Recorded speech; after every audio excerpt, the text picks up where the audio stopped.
So here we have the Renault Captur on a 21 plate. I'm going to start off by showing you around the outside of the car, and then we'll hop in and run through some controls on the inside of it. From the outside you can see it's a 5-door car with alloy wheels and tinted windows. We're going to start off inside the boot area first of all. As we approach the back of the car you can see we have reversing sensors. Plenty of boot space as well, along with that 60/40 split folding rear seat, should you wish to increase this space even further. And then this tray section can both lift and remove to provide even more space again.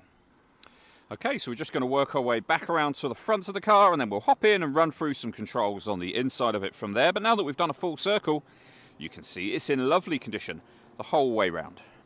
Just briefly before we climb in, I think it's well worth seeing the interior from this exterior point of view.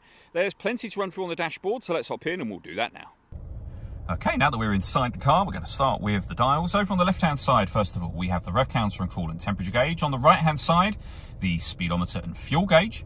And then in the middle, you can see, firstly, the total miles for the car. They are 38,240. We have a digital readout for the speedometer above that. You can change that information for various different things. We're on the kind of driving data menu at the moment, but there are other menus available, and you can cycle through all of those using the buttons over on the right-hand side of the steering wheel just here. We've also got phone controls over that side as well.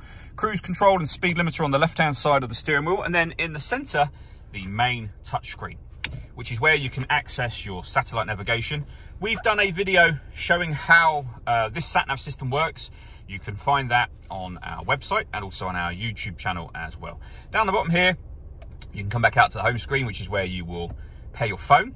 So you'd hit add new device and follow the instructions on screen from there. It's also where you can access your audio options as well. There's plenty of different ways in which you can listen to music in this car.